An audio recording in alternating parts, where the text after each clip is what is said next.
இணையிலா கிருபையுடைய அல்லாஹ்வின் திருப்பெயர் போற்றி துவங்குகின்றேன். எல்லா புகழும் இந்த விண்ணுக்கும் மண்ணுக்கும் நம் அனைவருக்கும் அதிபதியான அல்லாஹ் சுப்ஹானஹு வ தஆலா ஒருவனுக்கே தகும். அந்த அல்லாஹ்வுடைய ஸலாத்தும் ஸலாமும் அன்பும் அருளும் அகிலத்திற்கெல்லாம் மறுக்கொடையாய் அல்லாஹ்வினால் உலகிற்கு அனுப்பப்பட்ட அல்லாஹ்வின் இறுதி தூதர் நபிகள் பெருமானார் முஹம்மது முஸ்தபா ஸல்லல்லாஹு அலைஹி வஸல்லம் அவர்கள் மீதும் அவருடைய குடும்பத்தினர்கள், சத்திய நபித்தோழர்கள், தாபியீன்கள், இமாமுகள், இந்த தீனுல் இஸ்லாத்தை நிலைநாட்டுவதற்காக பாடுபட்டு கொண்டிருக்கக்கூடிய அல்லாஹ்வின் நல்லடியார்கள் அனைவர் மீதும் உங்கள் அனைவர் மீதும் என்றென்றும் நிலவட்டுமாக. அஸ்ஸலாமு அலைக்கும் வரஹ்மத்துல்லாஹி வபரகாத்துஹு. ஊசிக்கும் நஃப்ஸி இய்யாய வலம்பை தக்வல்லாஹ். முதலாவதாக எனக்கும் உங்களுக்கும் தக்குவாவை கொண்டு, இறை அச்சத்தை கொண்டு, இஸ்லாமிய வாழ்வை கொண்டு உபதேசம் செய்துள்ளேன். கண்ணியத்திற்குரிய அல்லாஹ் நல்லடியார்களே, சோர்களே, பெரியவர்களே, அல்லாஹுடைய அனுப்பெரும் கருணையினால் ஹிஜ்ரி 1447 ஆண்டுடைய தொடக்கத்திலே நாம் வந்திருக்கிறோம். ஒரு இஸ்லாமிய புத்தாண்டு தொடக்கத்திலே புத்தாண்டு கொண்டாட்டங்கள் எல்லாம் இல்லாமல் நிறைய பேர் நமக்கு வாழ்த்து சொல்கிறாங்க இல்லையா? சிலர் வாழ்த்துக்களையும் நாம் பரிமாறிக்கொள்கிறோம். புத்தாண்டு என்பது புத்தாண்டு கொண்டாட்டங்களுக்கு இஸ்லாத்தில் அனுமதி இருக்கிறதா இல்லையா என்பது வேறு விஷயம். அப்படி சீரத்திலேயோ, சஹாபாக்களுடைய வாழ்க்கையிலேயோ, இமாம்களுடைய கூட்டுகளிலேயோ, இஸ்லாமிய வரலாற்றிலேயோ அப்படிப்பட்ட கொண்டாட்டங்களை நாம் பார்க்க முடியாது. இஸ்லாத்தில் 2 பண்டிகை தான். ஒன்று ஈதுல் ஃபித்ர், இன்னொன்று ஈதுல் அதுஹா. வேறு எந்த கொண்டாட்டங்களுக்கும் அனுமதி இல்லை. அதேபோல் துக்கங்களுக்கும் அனுமதி இல்லை. துக்க விழா, பிறந்த நாள் விழா, அந்த நாள் விழா, எந்த நாள் விழாக்கள் அனுமதி இல்லை. அப்புறமே இந்த ஹிஜ்ரி புத்தாண்டை நாம் நினைவு கூற வேண்டும். நீங்கள் உலகத்துடைய பல்வேறு ஆண்டு கணக்குகளை பார்த்தீங்கன்னா,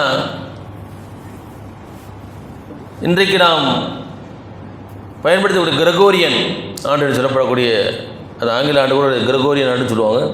அது லத்தீனுடைய அந்த வழக்கத்திலே வந்தது. யாராவருடைய அந்த பிறப்பின் அடிப்படையிலையோ இறப்பின் அடிப்படையிலையோ அந்த ஆண்டுகள் எல்லாம் நிர்ணயிக்கப்படுகின்றன. நபிகள் பெருமானார் ஸல்லல்லாஹு அலைஹி வஸல்லம் காலத்திலேயும் கூட இந்த கேலண்டர் இருந்துச்சு. ஆரம்ப கட்டத்திலிருந்து மனிதன் படைக்கப்பட்ட காலத்திலிருந்தே அல்லாஹ் சுப்ஹானஹு வ தஆலா சொல்கிறான், இந்த பூமி படைக்கப்பட்ட காலத்திலிருந்தே ஆண்டுக்கு 12 மாதங்களாகத்தான் அல்லாஹ் தஆலா ஆக்கி வைத்திருக்கிறான். ஒரு நாளைக்கு 24 மணி நேரம், ஆண்டுக்கு 12 மாதங்கள் என்பதாகத்தான் அல்லாஹ் சுப்ஹானஹு வ தஆலா படைத்து வைத்திருக்கிறான், உருவாக்கி வைத்திருக்கிறான். அவருடைய பகுதி நபிகள் பெருமானார் ஸல்லல்லாஹு அலைஹி வஸல்லம் பிறந்த ஆண்டு யானை ஆண்டு என்று சொல்வார்கள். ஏனென்றால், ஏன் இதுக்கு அந்த பெயர் வந்தது என்றால், யானை படையினர் கஅபத்துல்லாவை அழிப்பதற்காக அபரஹாவுடைய தலைமையிலே வந்தது. அதனால் அது யானை ஆண்டு சொல்லப்படுகிறது. உமர் இப்னு கத்தாப் ரலியல்லாஹு அன்ஹு ஆட்சி காலத்திலே நமக்கென்று ஒரு கேலண்டர் சிஸ்டம் இருக்க வேண்டும் இஸ்லாமிய அடிப்படையிலே என்பதாக சஹாபாக்களுக்கு மத்தியிலே ஆலோசனை செய்தார்கள். ஒவ்வொரு கருத்து சொன்னாங்க. நபி ஸல்லல்லாஹு அலைஹி வஸல்லம் எப்போ பிறந்தாங்களோ அப்புறம் நம்ம செய்யலாம், அந்த இஸ்லாமிய ஆண்டை தொடங்கலாம். இன்னும் சில சொன்னார்கள், ரசூலுல்லாஹி ஸல்லல்லாஹு அலைஹி வஸல்லம் எப்பொழுது நபியாக பொறுப்பேற்றார்கள், நுபுவத் எப்பொழுது வழங்கப்பட்டதோ அன்றிலிருந்து நாம் அந்த ஆண்டை கணக்கிடலாம். ஒரு சிலர் சொன்னார்கள், ரசூலுல்லாஹி ஸல்லல்லாஹு அலைஹி வஸல்லம் வாழ்க்கையில் ஒரு திருப்புமுனை என்பது, இஸ்லாமிய வரலாற்றில் ஒரு திருப்புமுனை என்பது மக்காவிலிருந்து மதீனாவிற்கு ஹிஜ்ரத் செய்தது, புலம்பெயர்ந்தது. அதை நாம் இஸ்லாமிய ஆண்டுடைய தொடக்கமாக கருதலாம். அது எல்லோராலும் ஏற்றுக்கொள்ளப்பட்டது. ஹஜ்ரத் உமர் இப்னு கத்தாப் ரலியல்லாஹு அன்ஹு கலீஃபாவாக இருக்கக்கூடிய காலத்திலே தான் ஹிஜ்ரி ஆண்டு என்று, இந்த ஹிஜ்ரத் என்ற அடிப்படையிலேயே ஹிஜ்ரி என்ற ஆண்டு என்று கணக்கிடப்பட்டது. முதல் மாதமாக முஹர்ரமும், அப்படியே தொடர்ச்சியாக துல்ஹஜ் வரைக்கும் இருக்கக்கூடிய மாதங்கள். அந்த ஆர்டர்லாம் அவங்க மாற்ற செய்யலை. இன்றைக்கு கிட்டத்தட்ட 1446 ஆண்டுகளை நாம் கடந்திருக்கிறோம். நபிகள் பெருமானார் ஸல்லல்லாஹு அலைஹி வஸல்லம் மக்காவிலிருந்து மதீனாவிற்கு ஹிஜ்ரத் செய்து ஒரு இஸ்லாமிய ஆட்சியை உருவாக்கி இன்றைக்கு 1446 ஆண்டுகளை கடந்து 1447 ஆண்டிலே அமர்ந்திருக்கிறோம். கண்ணியத்துக்குரியவர்களே, ஏன் நபிகள் பெருமானார் ஸல்லல்லாஹு அலைஹி வஸல்லம் தன்னுடைய பிறந்து வளர்ந்து அந்த சொந்த பந்தங்களெல்லாம் விட்டுவிட்டு ஏன் இன்னொரு ஊருக்கு கிட்டத்தட்ட 400 கிலோமீட்டருக்கும் அப்பால் இருக்கக்கூடிய ஒரு ஊருக்கு ஏன் நபிகள் பெருமானார் ஸல்லல்லாஹு அலைஹி வஸல்லம் சஹாபாக்களும் புலம்பெயர்ந்து செய்ய வேண்டிய அவசியம் என்ன என்பதை கொஞ்சம் யோசித்து பார்க்க வேண்டும். நம்மளில் பெரும்பாலும் இன்றைக்கி மைக்ரேட் ஆகி தான் வந்திருக்கோம். சென்னை பாப்புலேஷனில் மோர் தென் 80% பூர்வ குடிகள் கிடையாது இல்லையா? பல நாடுகளில் அது நடக்கும். பல நகரங்கள் மெட்ரோபாலிட்டன் சிட்டிஸில் பார்த்திங்கன்னா அந்த நகரத்திலே ஆண்டாண்டு காலமாக பரம்பரையாக அதனோட எண்ணிக்கை ரொம்ப குறைவாக தான் இருக்கும். ஏன் அங்கே அவர்கள் குடிமொழிகிறார்கள் என்றால் உலகத்துடைய நலன்களுக்காக. நம்ம கிராமத்தை விட நம்ம ஊரை விட சென்னைக்கு வந்துட்டால் நல்லா பிழைக்கலாம், உழைப்பதற்கான பொருளீட்டுவதற்கான நிறைய வாய்ப்புகள் இருக்கிறது. இது ஒன்றும் தவறு கிடையாது. மனிதனுடைய இடம்பெயர்தல் பொருளாம் அப்படித்தான் இருந்திருக்கிறது ஆண்டாண்டு காலம். ஆனால் நபிகள் பெருமானார் ஸல்லல்லாஹு அலைஹி வஸல்லம் நபிமாருடைய ஹிஜ்ரத், நபிமாருடைய புலம்பெயர்தல் என்பது உலகத்துடைய நலன்களுக்காக அல்ல. இப்ராஹிம் அலைஹிஸ்ஸலாம் ஹிஜ்ரத் செய்தார்கள் இல்லையா? ஒவ்வொரு நாடில் நாடு நாடாக செஞ்சாங்க. ஈராக்கில் ஆரம்பித்து ஜோர்டான், சிரியா, லெபனான், பலஸ்தீன், எகிப்து, கடைசியில் இங்கே மக்கா என்று பல நாடுகளில் ஒரு தேசாந்திரியாக வாழ்ந்தார்கள். மூசா அலைஹிஸ்ஸலாம் அவர்களும் ஹிஜ்ரத் செய்தார்கள். இப்படி பல நபிமாருடைய வரலாற்றை ஹிஜ்ரத் யூசுப் அலைஹிஸ்ஸலாம் அவர்கள் செய்தார்கள். அதை செய்ய வைக்கப்பட்டார்கள். ஆனால் இதே போன்று நபிமார்கள் எதுக்காக ஹிஜ்ரத் செய்தார் என்றால் அவளுக்கு ஒரே ஒரு நோக்கம்தான், நாம் ஏக இறைவனை வணங்குவதற்கு எந்த விதமான தடையும் இருக்கக்கூடாது.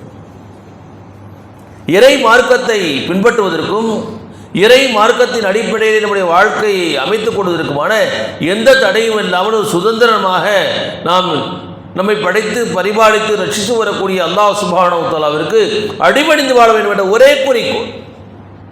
அதுக்காக எல்லாவற்றையும் துறந்தார்கள். ஒரு வீடு வாசல்களை திறந்தார்கள், உறவுகளை திறந்தார்கள். நம்மளை மாதிரி நம்ம இது வீடு ஷிஃப்ட் பண்ணோம்னா நமக்கு பின்னாடி முன்னாடி லாரியெல்லாம் வரல, உடுத்திய உடையோடு வந்தார்கள். பிறந்த மண்ணிலே மிகப்பெரிய செல்வாக்கோடு இருந்தாலும் கூட ஒரு பஞ்சை பராரியைப் போல பெரும்பாலான சஹாபாக்கள் அப்படித்தான் வந்தார். கண்ணியத்துக்குரியவர்களே, இந்த நிலைமை ஏன் ஏற்பட்டது? நான் ஏற்கனவே ஓதி காட்டிய சூரா பனி இஸ்ராயலுடைய 76வது வசனத்தை அல்லாஹ் சுப்ஹானஹு வ தஆலா சொல்கிறான், வயின் காது யஸ்தஃபிஸூனக மினல் அர்த் லியக்ரிஜூக மின்ஹா வைதல்லா யல்பஸூன ஹிலாஃபக இல்லா கலீலா. இந்த மண்ணிலிருந்து உமது பாதத்தை பெயர்த்து விட வேண்டும், உம்மை இங்கிருந்து வெளியேற்றிட வேண்டும் என்று அவர்கள் மும்முரமாக முயன்று கொண்டிருக்கிறார்கள். ஆனால் அவர்கள் அவ்வாறு செய்தால் உமக்கு பின் அவர்களும் இங்கு அதிக காலம் தங்கியிருக்க முடியாது. நபிகள் பெருமானார் ஸல்லல்லாஹு அலைஹி வஸல்லம் இந்த இறை வேதத்தை, இறை மார்க்கத்தை அந்த மக்களுக்கு மத்தியிலே போதிக்க நாளுக்கு நாள் அவருடைய துன்பங்களும் துயரங்களும் அவளுக்கான தொல்லைகளும் அதிகரித்து கொண்டே சென்றார். பல்வேறு சஹாபாக்கள் கொல்லப்பட்டார். இடைக்காலத்தில் நபிகள் பெருமானார் ஸல்லல்லாஹு அலைஹி வஸல்லம் சில சஹாபாக்களுக்கு நீங்கள் அபிசீனியாவிற்கு ஹிஜ்ரத் செய்து விடுங்கள் என்று சொல்லி அவர்களுக்கெல்லாம் அனுமதி வழங்கினார். அந்த அளவுக்கு கொடுமைகள் தலைவிரித்து ஆடின. குறிப்பாக நபிகள் பெருமானார் ஸல்லல்லாஹு அலைஹி வஸல்லம் நுபுவத் கிடைத்து 10 ஆண்டுகளுக்கு பிறகு, அது அந்த ஆண்டிலே தான் அவருடைய அருமை துணைவியார் அன்னை ஹதீஜா ரலியல்லாஹு அன்ஹா வஃபாத்தானார்கள். அவளுக்கு அதுவரைக்கும் ஆதரவளித்த பெரிய தந்தை அபூ தாலிப் அவர்கள் அந்த ஆண்டிலே தான் வஃபாத்தானார்கள். 2 பேருமே ஒரு மிகப்பெரிய ஒரு மாரல் சப்போர்ட்டாக, ஒரு அரணாக இருந்தார் ரசூலுல்லாஹி ஸல்லல்லாஹு அலைஹி வஸல்லம். ஏன்னா ஹதீஜா ரலியல்லாஹு அன்ஹா அவர்களுக்கு தாஹிரா என்ற சிறப்பு பெயர் வந்தது. மிக தூய்மையானவர். அந்த மக்காவிலே மிகப்பெரிய ஒரு செல்வ சீமாட்டி. அபூ தாலிப் அவர்கள் அந்த குறைஷுடைய தலைவர், பனு ஹாஷிமுடைய தலைவர். அவரை மீது செய்வதற்கும் அவர்கள் அஞ்சினார்கள். அவங்க இருக்கிற வரைக்கும் நபிகள் பெருமானார் அல்லாஹ்வுடைய பாதுகாப்பு என்பது இருக்கிறது. இருந்தாலும் இந்த உலகத்திலே சிலருடைய அந்த அரவணைப்பும் தேவை என்பதை நாம் இங்கே பார்க்கிறோம். அது அல்லாஹ்வும் அதான் ஏற்படுத்துகிறான். அல்லாஹ்வுடைய பாதுகாப்பு வந்து நேரடியாக மடக்குகளை வச்சு அவனை ஒரு அரணை அமைத்து காப்பதில் அல்லாஹ் தஆலா இந்த உலகத்துடைய நியதிகளுக்கு உட்பட்டு தான் தன்னுடைய நம்பிக்கையாளர்களுக்கு, தன்னுடைய அடியாளர்களுக்கு பாதுகாப்பை வழங்குகிறான்.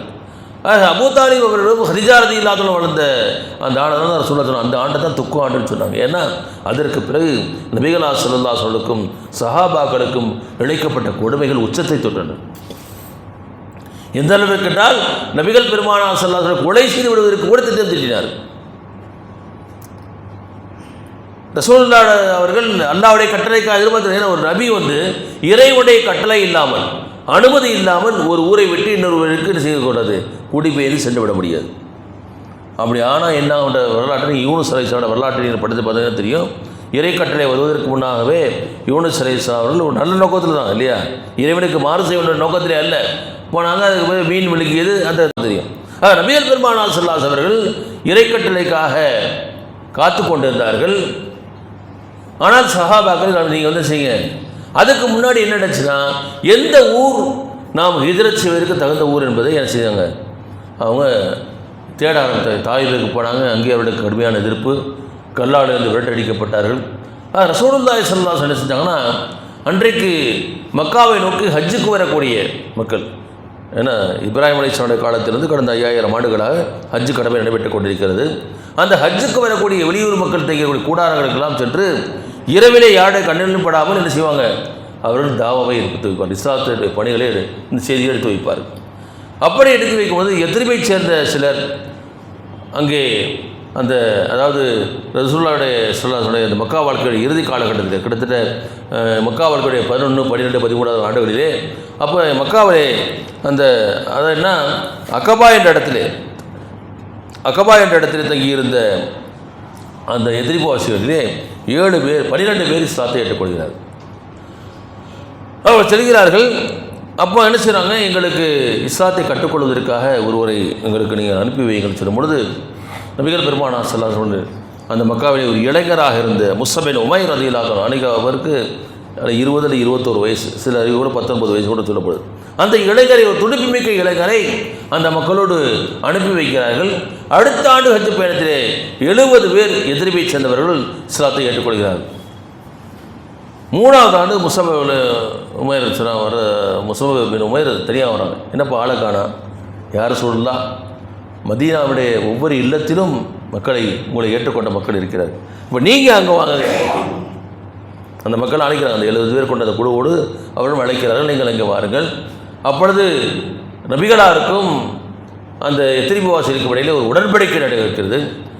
அப்பொழுது மதீனாவாசிகளிலே அதாவது அப்பாஸ் ரலியல்லாஹு நினைக்கிறேன், அப்பாஸ் ரசூலுல்லாஹுடைய சிறிய தந்தை அப்பாஸ் ரலியல்லாஹு நீங்கள் எப்படிப்பட்ட நபரை நீங்கள் அழைக்கிறீர்கள் என்பது தெரிகிறதா, நீங்கள் இந்த நபியை உங்கள் ஊருக்கு அழைப்பதற்கு காரணமாக இந்த ஒட்டுமொத்த அரபுலகத்தின் எதிர்ப்பை நீங்கள் சம்பாதிப்பு தயாராக இருக்கிறீர்களா? நாங்கள் எல்லாத்துக்கும் தயாராக இருக்கோம். இப்போ ரசூலுல்லாஹி ஸல்லல்லாஹு அலைஹி வஸல்லம் ஒரு நிபந்தனை வைக்கிறாங்க, நீங்கள் அல்லாஹ்வை ஏற்றுக்கொள்ள வேண்டும், என்னை உங்களுடைய அல்லாஹ்வுடைய நபியாக ஏற்றுக்கொள்ள வேண்டும், உங்களுடைய குடும்பத்தினரை மனைவி மக்களை பாதுகாப்பதைப் போல எனக்கு நீங்கள் பாதுகாப்பு அளிக்க வேண்டும், என்ன சொன்னாலும் கட்டுப்படணும். அப்போ அந்த மதீனாவாசிகள் எத்ரிபாசிகள் அவர் ரசூலுல்லாஹி ஸல்லல்லாஹு அலைஹி முன்னால் வாக்களிக்கிறாங்க, யார் ரசூலுல்லாஹ், நாங்கள் உங்களை எங்களுடைய குடும்பத்தினரை விட அதிகமாக நாங்கள் பாதுகாப்போம், நீங்கள் எங்களுக்கு ஒரு கட்டளையிட்டால் ஏன் எதற்கு என்று கேட்காமல் நாங்கள் கீழ்ப்படிவோம். எந்த அளவுக்குன்னா, நீங்கள் ஒரு கடலுக்கு முன்னால் எங்களை நிறுத்தி நீங்கள் கடலிலே குதித்து விடுங்கள் என்று சொன்னால் நாங்கள் குதிச்சிருவோம். இது சும்மா என்னமோ ஒப்புக்காக சொல்லப்பட்ட வார்த்தை இல்லை, நிரூபித்து காட்டினார். அந்த மதீனா எதிரிபுவாசிகள் நிரூபித்து காட்டினார்கள். உஹது போரிலே நபிகள் பெருமானார் ஸல்லல்லாஹு அலைஹி வஸல்லம் கொல்லப்பட்டு விட்டார்கள் என்ற வதந்தி பரவிய பொழுது எல்லோரும் ரசூலுல்லாஹ்வை கொல்லப்பட்டாங்க, நீ இந்த உலகத்தில் வாழ்ந்து என்ன பயன் என்று புறங்காட்டி ஓடிய பொழுது நபிகள் பெருமானார் ஸல்லல்லாஹு அலைஹி வஸல்லம் சுற்றி அரண் காத்து நின்றவர்கள் தங்கள் உடல்களை கேடயங்களாக்கி ரசூலுல்லாஹி ஸல்லல்லாஹு அலைஹி வஸல்லம் காப்பாற்றவங்க எல்லாம் அந்த எதிரிபுவாசிகள்.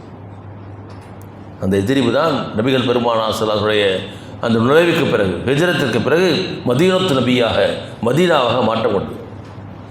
எதிரிபட ஊருடைய பெயர் மாறப்பட்டு மதீனத்து நபி, நபியின் தி சிட்டி ஆஃப் ப்ராஃபட், நபியுடைய நகரம் என்று அந்த பெயர் மாற்றம் செய்யப்பட்டதை பார்க்கிறோம். சஹாபாக்கள் போக ஆரம்பிக்கிறாங்க. அபூபக்கர் சித்தீக் ரலியல்லாஹு அன்ஹு அவர்கள் கேட்குறாங்க, யாரும் சொல்ல எனக்கும் ஹிஜ்ரத் போவதற்கு அனுமதி கொடுக்க சொல்ல, நீ போகாத இருங்கிறாங்க. அன்பிற்குரியவனே, அல்லாஹ் இடத்துல அனுமதி கிடைக்கிறது, அல்லாஹ் தான் அனுமதி கொடுத்துட்டானே அப்படின்னு சொல்லிட்டு எல்லாத்துலேயும் மக்காவில் வந்துட்டு கோபத்தில் நான் ஹிஜ்ரத்தை போகிறேன்னு சொல்லிட்டு போகலை. ஏன்னா சூழல் மிக மோசமாக இருக்கிறது. ஒரு இறை நம்பிக்கையால் எப்படி திட்டமிட வேண்டும், மேக்ரோ பிளானிங் இல்லை மைக்ரோ பிளானிங் இருக்கணும், இன்றைக்கெல்லாம் நேனோ பிளானிங் இருக்க வேண்டியிருக்குது. மிக துல்லியமாக திட்டமிட வேண்டும். நபிகள் பெருமானார் ஸல்லல்லாஹு திட்டமிட்டார், இன்றைக்கு நாம் இந்த ஊரை விட்டு செல்ல வேண்டும், எப்படி செல்ல வேண்டும், தன்னுடைய துணைக்கு யாரை அழைத்துக் கொள்ள வேண்டும், பயணிப்பதற்கான ஒட்டகங்களை தயார் செய்ய வேண்டும், எந்த ரூட்டில் எனக்கு வழிகாட்டுவதற்காக ஒரு வழிகாட்டி தேவை, அந்த வழிகாட்டியை ரெடி பண்ணணும். இது எல்லாத்தையும் ஏற்பாடு செய்கிறாங்க. இந்த ஹிஜ்ரத்துடைய திட்டத்தை பற்றி பேசுவதற்காக ஒரு நாள் இரவிலே நபிகள் பெருமானார் ஸல்லல்லாஹு அலைஹி வஸல்லம் அவர்கள் அபூபக்கர் சித்தீக் ரலியல்லாஹு அன்ஹு வீட்டுக்கு போகிறாங்க.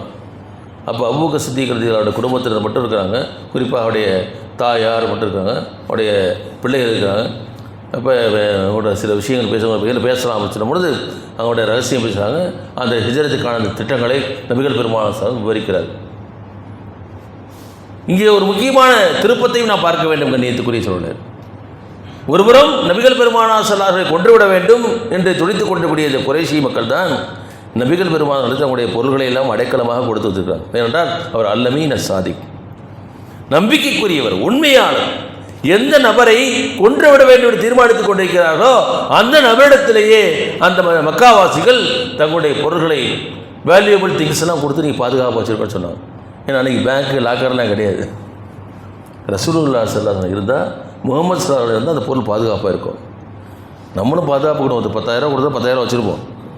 அந்த 10,000 செலவு வச்சுருவோம். அவர் கேட்கும்போது 10,000 கொடுத்துருவோம். ஆனால் ரசூலுல்லாஹி அடுத்து எப்படி என்றால் அவர் எப்படி கொடுத்தாங்களோ அப்படி இருக்கும், டச் பண்ண கூட மாட்டாங்க. அதுதான் ரசூலுடைய அமானத். ரசூலுல்லாஹி ஸல்லல்லாஹு அலைஹி அவர்கள் எந்த இரவிலே இறை கட்டளையின் அடிப்படையில் ஹிஜ்ரத் செய்வதற்காக திட்டமிட்டார்களோ அந்த இரவு தன்னுடைய பெரிய தந்தை மகன் அலி இப்னு அபீ தாலிப் ரலியல்லாஹு அன்ஹு, அவர் இளைஞர், அலியை சொல்கிறாங்க, அலியே இன்றைக்கு நான் ஹிஜ்ரத் செய்ய இருக்கிறேன், என்னுடைய பெட்டில் நீ படுத்துக்கோ. இல்லையா, ஆட்டை அறுக்க போகக்கூடிய அந்த மேடையில் வைப்பதற்கு சமம்.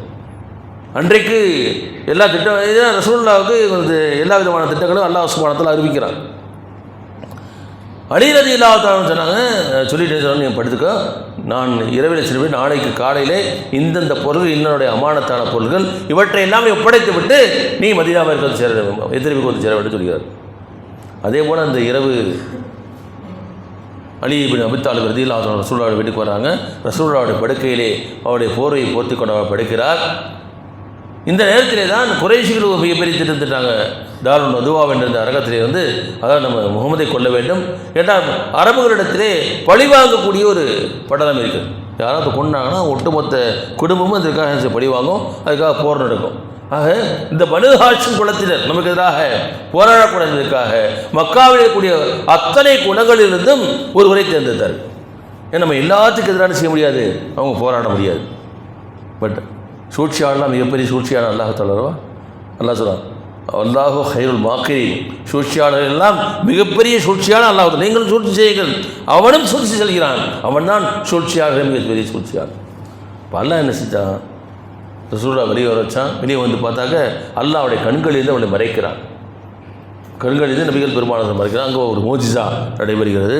அல்லாஹ் சொன்னா இதெல்லாம் எப்போ மூஜிசா ஆரம்பத்தில் இறங்கலை. நம்ம நினைக்கிறோம் நமக்கு ஏதாவது பிரச்சனைனா உடனே மண்டாடணும். நான் அதற்கான என்ன முயற்சிகளை மேற்கொண்டிருக்கிறோம். எங்களுக்கு தொல்லைகள் வருகிறது, பிரச்சனைகள் வருகிறது, இடர்கள் வருகிறது என்றால் அந்த இடர்களிலிருந்து தொல்லைகளிலிருந்து பிரச்சனைகள் காப்பாற்றிக் கொள்வதற்கான என்னாலான அத்தனை முயற்சி செய்துவிட்டு அல்லாஹ்விடம் செய்யணும், துவா செய்யணும். அல்லாஹ்விடம் துவா செஞ்சுக்கிட்டு இந்த முயற்சியை செய்யணும். அந்த அதுதான் இறைவன் மீது இருக்கக்கூடிய தவக்கல். நபிகள் பெருமானார் அதை செஞ்சாங்க. எல்லா ஏற்பாடும் பண்ணிட்டாங்க. என்ன செய்கிறாங்க, அங்கே அல்லாஹ்விடம் துவா செய்கிறாங்க. வெளியே உடைய முகங்கள் மண்ணாகட்டும் சொல்லி என்ன வீசுகிறாங்க. அவருடைய பார்வையிலே படாமல் என்ன செய்கிறாங்க போய்க்கிறாங்க. அபூபக்கர் சித்திக் ரலியல்லாஹு அன்ஹு ரசூலுல்லாஹ் என்ன செய்கிறாங்க, நேராக மதீனாவுக்கு போகக்கூடிய ரூட்டில் போகாமல் அதுக்கு ஆப்போசிட் ரூட்டில் போகிறாங்க. எங்கே ஹிக்மத்தை பாருங்கள், எவ்வளோ மிக துல்லியமாக ரசூலுல்லாஹ் திட்டமிட்டாங்க. மதீனாவிற்கு செல்லக்கூடிய பாதை நேர் எதிர் திசையிலே கிட்டத்தட்ட ஒரு 3-4 மைல்கள் ஒரு மலையில் இருக்கக்கூடிய மலையில் இருக்கக்கூடிய அந்த குகையிலே அவங்க என்ன செய்கிறாங்க, அடைக்கலம் செய்கிறாங்க. அப்போ இந்த நேரத்தில் அவங்க 3 நாள் தங்கணும்னா அப்போ அந்த குகைகள்லாம் ஏற்கனவே பார்த்து வச்சுருக்கணும். நம்பர் 1. நம்பர் 2, அந்த இரவிலே சாப்பாடு வரணும், 3 சாப்பிடணும்ல. அப்போ அங்கேருந்து வருவதற்கு அபூபக்கர் சித்திக் ரலியல்லாஹு அன்ஹு மகனார் என்ன செய்கிறாங்க, தினமும் இரவு நேரத்தில் சாப்பாடு கொண்டு வருவார். அரபுகள் துப்பறிவதிலே நிபுணர்கள். கால் தடங்களை வச்சு பேரித்தம்பட கொட்டைகளை வைத்துக்கொண்டு என்ன செய்வாங்க, அந்த டிடெக்டிவ் ஏஜென்ட் சொல்லுவாங்க இல்லைங்களா, அந்த மாதிரி டிடெக்டிவில் அரபுகள் தேர்ச்சி பெற்றவர். அப்போ அந்த அபூபக்கர் சித்திக் ரலியல்லாஹு அன்ஹு மகனார் வரக்கூடிய வழியில் அந்த கால் தாடி தடத்தை அழிப்பதற்காக பின்னாடி ஆட்டு மந்தையும் ஓட்டிகிட்டு வருவார். அப்போ சின்ன காலடி தடமெல்லாம் ஆட்டு மந்தை ஆடு மேய்க்க வந்த மாதிரி தெரியும். அப்போ ஆட்டிலேருந்து பால் சூடான அந்த வாமான பால் கறந்து கொடுப்பார். அன்றைக்கி மக்காவில் என்ன நடந்துச்சு, என்னென்ன மாதிரி சூழ்ச்சிகள் நடைபெற்று கொண்டிருக்கிறது எல்லாம் அவங்கே சொல்லுவார். இப்படி 3வது நாள் அங்கே அந்த குகைக்கு வெளியில் பேச்சு சத்தம் கேட்கிறது. ரசூலுல்லாஹ் வந்து என்ன செய்யிருக்காங்க, அபூபக்கர் சித்திக்கிறதோட மடியிலே தலை வைத்து படுத்திருக்கிறார்கள். பேச்சரவம் கேட்கிறது. அந்த குகைக்கிட்ட வந்துட்டாங்க. குகைக்குள்ளே பாருங்கப்பா. அப்போ தான் அபூபக்கருக்கு ஒரு கவலை வந்துருச்சு. ரசூலுல்லாஹ் நம்ம அந்த எதிரிகளை பார்த்துட்டா நம்ம மாட்டிக்கிறோம். அப்பொழுதுதான் ரசூலுல்லாஹ் சொன்னாங்க, லா தஹ்சன் இன்னல்லாஹ் மஅனா. அபூபக்கரே, நீங்கள் கவலைப்படாது, நாம் 2 பேர் இல்லை, 3வது அல்லாஹ் இருக்கிறான். இதுதான் தவக்கல். ஆனால் அதே நேரத்தில் அல்லாஹ் சுப்ஹானஹு வ தஆலா நாம் பார்க்கிறோம், அங்கே ஒரு மோஜிசா நடைபெறுகிறது, அற்புதம் நடைபெறுகிறது. அல்லாஹ் தஆலா ஒரு சிலந்தி வலையை என்ன செய்கிறான் அங்கே ஏற்படுது. இன்னொரு இடத்துல புறாவுடைய கூடு கூட சொல்கிறாங்க. பார்த்தவங்க இதெல்லாம் முகமது பிறகுறதுக்கு முன்னாடியே உள்ள வேலைப்பா அப்படின்னு சொல்லி திரும்பி போயிடறாங்க. பாருங்கள், அல்லாஹ் சுப்ஹானஹு வ தஆலா தன்னுடைய அடியார்களுக்கு உதவி செய்ய வேண்டும் என்று நினைத்தால் அற்பமான விஷயத்துக்கு கூட என்ன செய்வான், உதவி செய்வான். சிலந்தி வலையை வந்து நம்ம என்ன ஈஸியாக ஒட்டடை அடிச்சுன்னா குச்சி வச்சுருக்கோம், வாயில் ஊதுனா கூட போயிடும். அதன் மூலமாக கூட தன்னுடைய நபியை காப்பாற்ற முடியும். ஆக அதற்கு பிறகு 3வது நாள் என்ன செய்கிறாங்க, அதுக்கு இன்னொரு ஒட்டக ரசூலுல்லாஹ் அந்த ஏற்கனவே வாங்கிய அந்த ஒட்டகத்தை வழிகாட்டுவதற்காக அப்துல்லா பின் உரைக்கித் என்பவரை நியமிக்கிறாங்க. அவர் தான் கொண்டு வர்றார். அந்த அப்துல்லா பின் உரைக்கித் அதுவரை இஸ்லாத்தை தருவது முஸ்லீம் ஆகிறார், ஒரு நான் முஸ்லீம். உங்களுக்கு உதவி செய்யக்கூடியவர் முஸ்லீமா இல்லையா அப்படின்ற விஷயத்தை விட யார் நம்பிக்கைக்குரியவர், யாருக்கு விஷயம் தெரிஞ்சவர் அன்ற விஷயத்தை, இந்த விஷயத்தை. ஏன்னா ஹிஜ்ரத் என்பது மிக முக்கியமான விஷயம். அதற்கு ஒரு டெக்னிக்கலி ஒரு ஆப்ட் பர்சனை யார் செய்கிறாங்க, நம்பிக்கைக்குரிய ஒருவரை நபிகள் பெருமானார்கள் நியமிக்கிறார். அங்கே இது மக்காவிலே அறிவிப்பு செய்யப்படுகிறது, 100 ஒட்டகங்கள். சுராக்கா பின் மாலிக் அவர் வந்து இதில் அப்படி தான் ரொம்ப அப்படியே ஒரு வழியாக கண்டுபிடிச்சு வந்துட்டார். நபிகள் பெருமானார் ஸல்லல்லாஹு அலைஹி வஸல்லம் அபூபக்கர் சித்திக் ரலியல்லாஹு அன்ஹு ஒரு மரத்தடியிலே ஓய்வெடுத்துக் கொண்டிருக்கும் பொழுது தூரத்திலே ஒரு குதிரை வேகமாக வரக்கூடிய அந்த ஓசை கேட்கிறது. யார் சொல்லலாம், இப்போதும் மாட்டிக்கிட்டாங்க. சரி விடு, பாட்டு பார்ப்போம். ஆனால் அல்லாஹ் தஆலா அங்கேயும் நபிகள் பெருமானார் ஸல்லல்லாஹு அலைஹி வஸல்லம் அவருடைய தோழருக்கு உதவி செய்தான். குதிரையுடைய கால்கள் கீழே விழுகிறது, தூக்கி வீசப்படுகிறது. இது போல மீண்டும் மீண்டும் விடைபடுது, முகமதே என்னை காப்பாற்றுங்கள், எனக்கு அபயம் அளியுங்கள் என்று அங்கே சுராக்கா அங்கே அலறுகிறார். பக்கத்தில் வர சொல்கிறாங்க. நான் வந்து அப்போ ஒரு நிபந்தனையோடு அவர் என்ன செய்கிறாரு, இது நான் சொல்ல மாட்டேன், எனக்கு அபயம் எழுதி கொடுக்க செய்கிறார். இப்போ ரசூலுல்லாஹ் சொன்னாங்க, சுராக்காவே ஒரு காலம் வரும், அப்பொழுது இந்த பாரசீக பேரரசு இன்றைக்கு அமெரிக்கா மாதிரி ஒரு வல்லரசு, அன்றைக்கு பெர்ஷியன் அம்பையர் என்ன செய்யும், அது தூர்க்கடிக்கப்படும். அந்த மண்ணுடைய காப்புகள் உனக்கு வழங்கப்படும் சொல்லி எழுதி கொடுக்க சொன்னாங்க. கொஞ்சம் யோசிச்சு பாருங்கள், இந்த ஊரிலே உயிர் வாழ முடியாது என்று சொல்லி ஒரு இடத்தை விட்டு இன்னொரு இடத்துக்கு புலம்பெயரக்கூடிய சூழலில் ஒரு இறை தூதர் ஸல்லல்லாஹு அலைஹி வஸல்லம் எந்த அளவிற்கு நம்பிக்கை விஷன் இருந்தது. ஒரு விஷனரி லீடர். உயிர் வாழ முடியாது என்ற சூழலிலே ஒரு ஊரை விட்டு இன்னொரு ஊருக்கு செல்லக்கூடிய ஒரு நாள் நிச்சயமாக இந்த இஸ்லாம் வெற்றி பெறும். இஸ்லாம் இங்கே மட்டுமல்ல, உலகத்தின் அந்த உன்னதமான அந்த மிகப்பெரிய அந்த வல்லரசுகளையும் தன் காலடியிலே போட்டு நசுக்கும் என்ற செய்தி, அந்த நம்பிக்கை அந்த தலைவர் இருக்கிறது. அந்த நம்பிக்கை நீங்கள் நம்பிக்கை இருக்கா? ஒரு சின்ன சோதனை வந்தால் கூட நம்ம தாங்க முடியல, துடித்து போய் விடுகிறோம். அவ்வளோதான், முடிஞ்சு போச்சு. கசா மக்களை பாருங்கள், 2 ஆண்டுகளாக அவர்கள் யாரும் ஓடலை, அந்த மண்ணுக்குள்ளே தான் வாழ்கிறார்கள். உண்ணுவதற்கு உணவில்லை, குடிப்பதற்கு தண்ணீர் இல்லை. ஆப்ரேஷன் தேட்டரில் எந்த அனஸ்தீசியாவும் கிடையாது, அப்படியே தையல் போடுறாங்க. இது குழந்தைகள் பிறந்தால் கூட. ஆனாலும் ஒரு ஈமானிய உறுதி இருக்கிறது, அல்லாஹ் உதவி செய்வான நம்பிக்கை இருக்கிறது, எங்களுக்கு அல்லாஹ்வுடைய வெற்றி கிடைக்கும் என்ற நம்பிக்கை இருக்கிறது. அதே சமயத்தில் இஸ்ரேலில் பார்த்தோம், 12 நாட்கள் அவரால் தாக்குப்பிடிக்க முடியவில்லை. அவங்க கணக்கு படிக்க பார்த்தீங்கன்னா கிட்டத்தட்ட 2 மில்லியன் மக்கள் இஸ்ரேலை விட்டு வெளியேறிட்டாங்க. ஏர்போர்ட் மூடின பிறகு கூட என்ன செஞ்சாங்க, அவங்களுக்கு டனல்கள் வழியாக தப்பித்தார்கள், கடல்கள் வழியாக போட்டு மூலமாக தப்பிச்சாங்க. 20 லட்சம் பேர் வெளியேறிவிட்டார்கள். இனிமேல் நாங்கள் இந்த நாட்டுக்கு திரும்ப மாட்டோம். இதுதான் இறை நம்பிக்கையாளனுக்கும் இறை நம்பிக்கையாளனுக்கும் வித்தியாசம். இங்கே நமக்கு படிப்படி இருக்கிறது. சொல்ல இந்த ஹிஜ்ரத்தை பற்றி அதுக்கு பிறகு ரசூலுல்லாஹ் ஸல்லல்லாஹு வந்தாங்க. மதீனாவோட எல்லா மக்களும், முஸ்லீம்கள் மட்டுமல்ல, முஸ்லீம் அல்லாதவர்களும், யூதர்களும், கிறிஸ்தவர்களும் எல்லோருமே வந்து ரசூலுல்லாஹி ஸல்லல்லாஹு அலைஹி வஸல்லம் மதீனாவிலே இந்த எல்லையிலே எதிரிவிலே வந்து வரவேற்றார்கள். அதுக்கு பிறகு ஒரு இஸ்லாமிய ஆட்சி நடந்தது. அதுக்கு ஒரு 10 ஆண்டுகளிலே எவ்வளோ பெரிய மாற்றம் ஏற்படுது பார்க்குறோம். Tremendous change. மக்காவிலே 13 ஆண்டு காலம் ரசூலுல்லாஹி ஸல்லல்லாஹு அலைஹி அவர்கள் அங்கே ஒரு கூட்டமைப்பை உருவாக்க முடியவில்லை, இணைந்து ஒரு காரியத்தை செய்ய முடியவில்லை. ஆனால் ஒரு இஜ்மாயத்தின் அடிப்படையிலே, ஒரு தலைமையின் அடிப்படையிலே ஒரு அதிகாரம் கிடைத்த பிறகு, எப்போ அதிகாரம் கிடைச்சிச்சு? ரசூலுல்லாஹி ஸல்லல்லாஹு அலைஹி வஸல்லம் மதீனாவில் ஆட்சி பொறுப்பு ஏற்பட்ட பொழுது முஸ்லீம்கள் அங்கே மெஜாரிட்டி கிடையாது. வரலாற்று ஆசிரியர் எழுதுகிறார்கள், மதீனாவுடைய பாப்புலேஷன் கிட்டத்தட்ட 10,000 பேர், அதில் முஸ்லீம்களை எண்ணிக்கை வெறும் 500 பேர், வெறும் 500 பேர். அப்போ எத்தனை பர்சன்டேஜ்? 0.5%.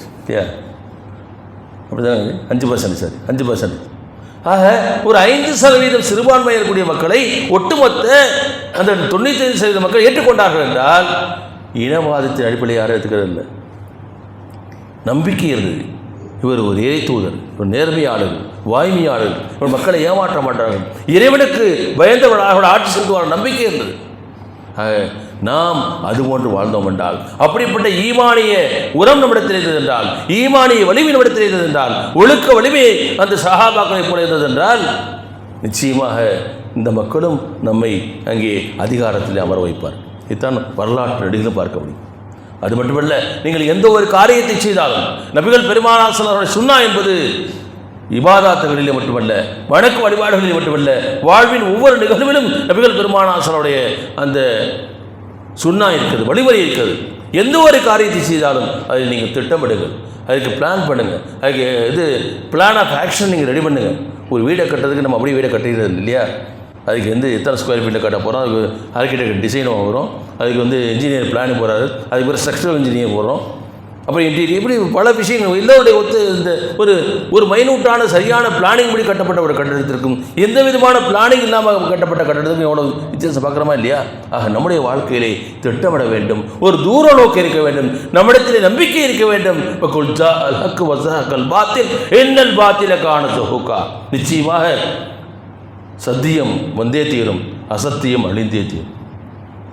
அசத்தியம் ஒருபோது வெற்றி பெறாது. ஆனால் அந்த அசத்தியத்தை ஒழிக்க வேண்டும் என்றால், அந்த அசத்தியத்தை மண்டடிக்க வேண்டும் என்றால், நம்மிடத்திலே சத்தியம் இருக்க வேண்டும், நம்மிடத்திலே ஈமானிய வலிமை இருக்க வேண்டும், நம்மிடத்திலே ஒழுக்க வலிமை இருக்க வேண்டும், நம்மிடத்திலே அல்லாஹ்வை முழுமையாக சார்ந்திருக்கக்கூடிய பண்பு இருக்க வேண்டும். அந்த படிப்பினையைத்தான் நபிகள் பெருமானாருடைய ஹிஜ்ரத் நமக்கு தருகிறது. நபிகள் பெருமானார் சொன்னாங்க, வார்த்தைகளிலே சிறந்தது அல்லாஹ்வுடைய வார்த்தை, நடத்தைகளிலே சிறந்தது நபிகள் பெருமானார் நடத்தை, இறைவனுடைய நடத்தை, இறைவனுடைய தூதருடைய நடத்தை சிறந்தது என்றால் இபாதத்துகளுக்கு மட்டுமல்ல, முழு வாழ்க்கைக்கும், முழு செயல்பாடுகளுக்கும், நம்முடைய தனிப்பட்ட வாழ்க்கைக்கும், குடும்ப வாழ்க்கைக்கும், அரசியலுக்கும், ஆன்மீகத்திற்கும், கல்விக்கும், பொருளாதாரத்துக்கும், இப்படி வாழ்க்கையின் அத்தனை துறைகளுக்கும் நபிகள் பெருமானார் ஸல்லல்லாஹு அலைஹி வஸல்லம் வாழ்க்கை தான் நமக்கு முன்மாதிரி. அதன் அடிப்படையில் நம்முடைய வாழ்க்கை அமைத்துக் கொள்வது இன்ஷா அல்லாஹ் தஆலா இந்த உலகத்திலும் நமக்கு வெற்றி கிடைக்கும், நாளை வறுமையிலும் வெற்றி கிடைக்கும். அப்படிப்பட்ட வெற்றியாளர் கூட்டத்திலே அல்லாஹ் சுப்ஹானஹு வ தஆலா உங்களையும் என்னையும் நம்முடைய குடும்பத்தினையும் ஆக்கிடுவானாக.